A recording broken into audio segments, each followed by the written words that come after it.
All right, there's two ways to calibrate your interactive projector or to make sure that it's accurate so that where you touch with the stylus, for example, if I touch the volume, is where it interacts. When you plug in your interactive projector, you're going to open up D-Point software. That's your driver. Allows your computer to communicate with the projector. That creates a D-Point icon in the lower right-hand corner of your desktop or the notification area. And when I select that, it gives several different options. And the two we're going to focus on are calibration. One is auto calibration, where the projector automatically calibrates. You see the shapes appear. I would always test to make sure it's accurate. And a good test is in the lower right-hand corner. Test the volume, and I notice it's a little bit off there. Test to make sure that the cursor appears where you touch in the upper left. I'm going to go back to D-Point and go to manual calibration. This is how I suggest doing it. You're going to click the center of the targets until the next one appears, and we move to the center. I would make sure you're touching the very center. Take your time on this, do it correctly, and you will likely not have to do this often. You do it accurately, and you're using the same computer. I go through that process. Notice the target moves. I just go to the next target, touch it in the exact center. Once I'm done, again, I can test. I notice it's much more accurate, so manual calibration is going to be a little more accurate than automatic calibration. Once you've done that, the stylus is your mouse, and you can control anything on your computer. Once you've calibrated your board, your stylus is your mouse. So I can open any folder on my desktop. I can open any program, for example, Google Earth, which is a program you can download free from Google. I would click and drag with my mouse. I can click and drag with my stylus. I can minimize. I can go to any website. So here's a great website for math teachers, National Library of Virtual Manipulatives. You can open up a virtual manipulative here, and here I'm just using base 10 blocks. So at your computer, I would use my mouse to click and drag. I can click and drag. Notice this is a great website. It actually shows a number model that matches the picture model. On your computer, if I wanted to regroup these ones to make a 10, I would just click and highlight. I do the same thing with the stylus, click and drag. So again, one thing to remember is if you can do it with your mouse on your computer, you can do it with your stylus using your interactive projector. With your interactive projector, there is software that comes with it. It's called iDraw. And iDraw is signified by this icon here. It's a red icon. When I select it, double click it, it opens up the iDraw software, which is your whiteboard software. So the first time you open this software, you're going to see a white background. By default, your stylus will be a pen, and you'll see this floating toolbar. You can use this floating toolbar, but one suggestion that we make is that you right-click, or with the stylus, touch and hold, that's a right-click, on the center of that floating toolbar, and from there we're going to go to toolbar position, and floating is what we're using. You can use that, but you also have the ability to put that toolbar on the left-hand side if you're a lefty. I'm going to now just select the iDraw icon, and now I can also go into toolbar position. I can put it on the right-hand side if you're a righty, or if this is just more comfortable for you. Drop-down menu, toolbar position, top. So I can have it up top if I don't want students using it. I can also go toolbar icon, toolbar position, bottom. Personally, I like to have it on the right side, toolbar position, right, because I'm a righty, and I want to be able to keep my body open and manage my shadow. In iDraw, again, we're using our toolbar. I've made it anchored to the right side of my desktop. Let's just do a quick tour of the different features here, and you can find more information in the iDraw manual. The first icon is your menu items. Save, so you can save the pages you create in iDraw. Print, again, our toolbar positions there, and also quit iDraw. How do you get out of that program? Select it again, or select away to get out of it. The next icon gives you different options for pages. Add a new page, create a Blackboard page. Notice it also added another page. So I have that previous page, I can turn the page back to that first page I had, and then to the Blackboard page where I could use white ink like chalk. I can also add backgrounds like a music, manuscript paper for music, or line paper, grid paper, and again I'm selecting underneath that page a drop-down menu which gives me more options. I can open other files, add them, I can insert clip art, and they have a clip art menu you can access clip art from. I can double click to select.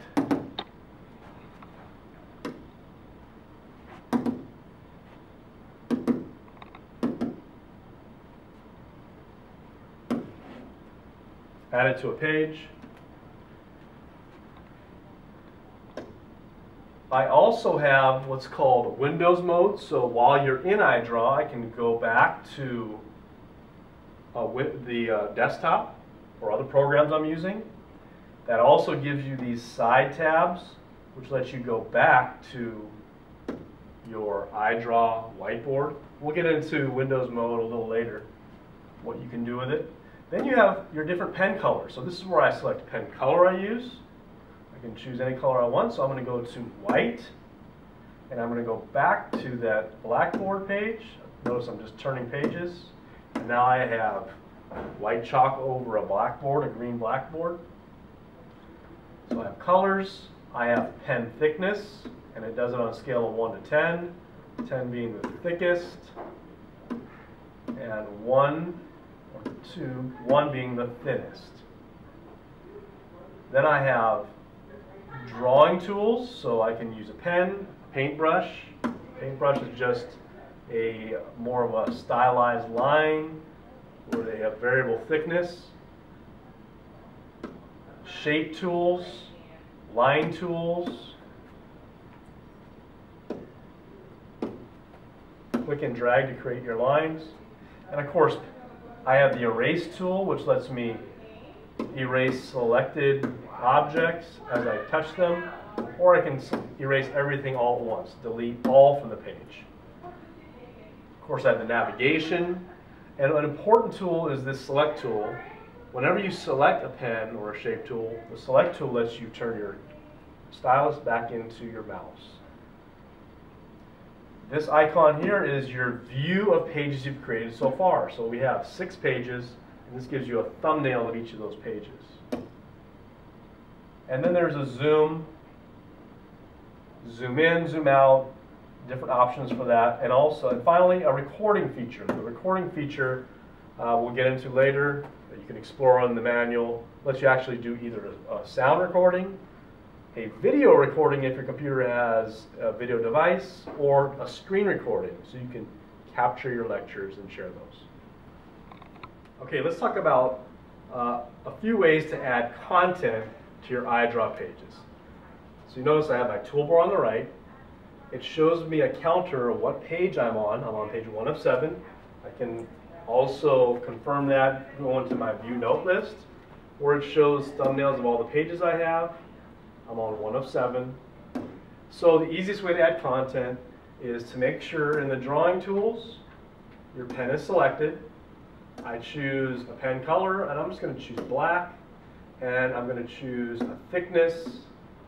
Let's start with 5. And I'm just going to add my notes.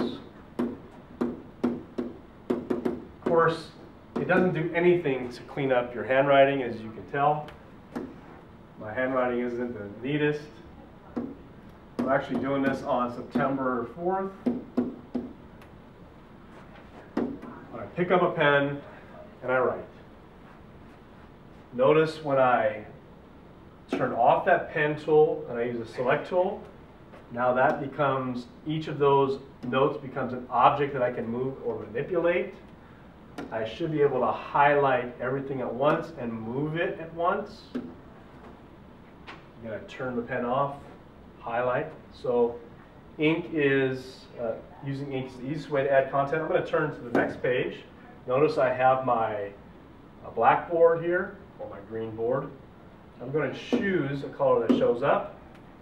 So again, I can use this to create content, and here I'm just going to use it to create a quick Venn diagram. Maybe you're using that if you're analyzing characters from a book. I'm going to go to the next page, and another way to add content, so ink is one. I'm going to go to my drawing tools. I'm going to use shape tool, and I'm going to do the same thing. Just click and drag to create a shape. And of course, it's not showing up because the last color I chose was white, so I'm going to choose a different color, green. And then we'll try that again. Previews, and now it creates a shape. Notice I created the shape that had just the outline, not the fill. If I use one with a fill, it will create the circle with the fill. So I'm going to select that. I can of course move that around, but from the menu icon, I can also delete that. So I'm going to go back to my circle with no fill, click and drag, and now I have my Venn diagram. And if I switch back to the pen, so from the shape, the pen tool, now I can also go back and write on that page.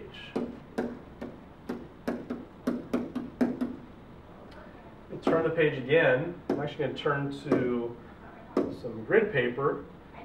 I'm going to get rid of this cat here, menu, delete, and I'm going to go to the drawing tools again, and there I'm going to choose a line tool, bidirectional line.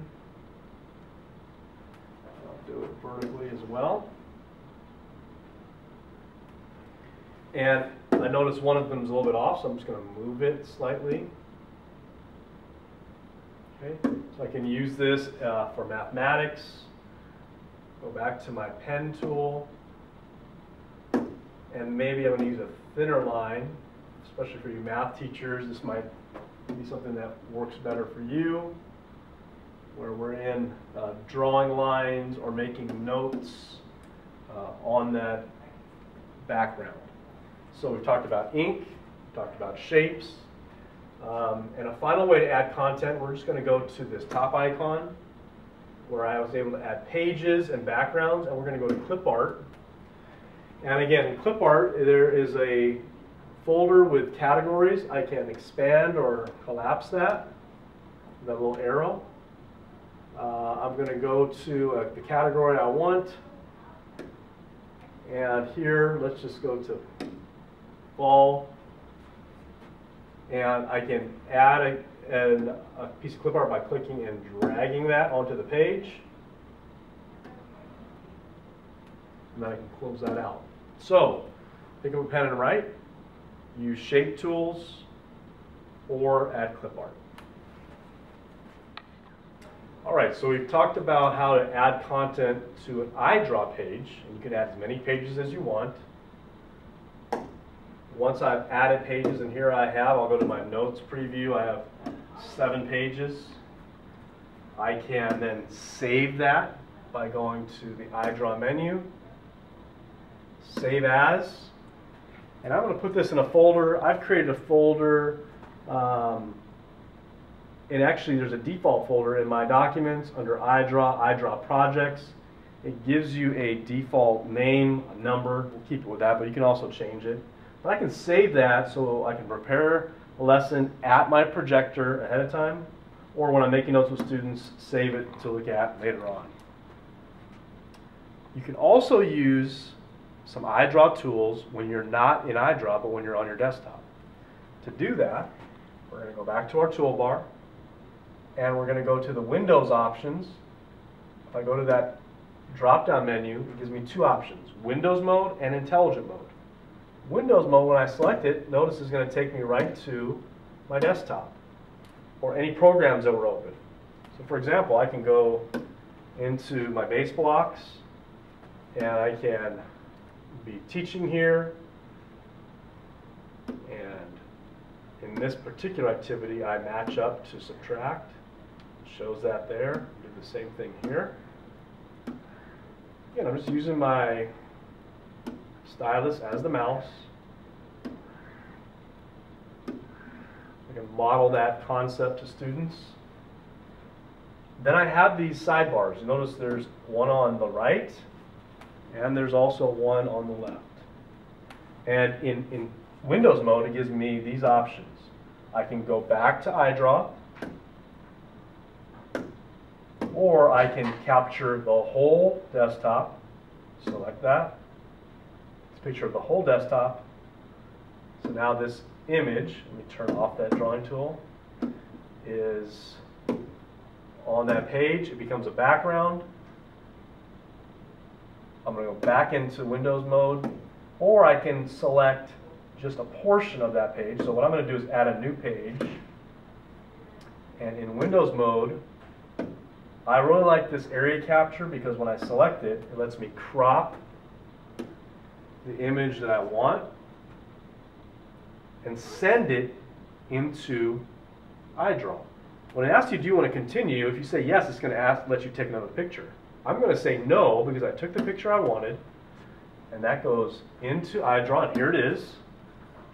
That's just a snapshot of what I was working on, and now I can write on this, I can teach from it, I can use a pen to make notes. I'm going to choose my pen tool.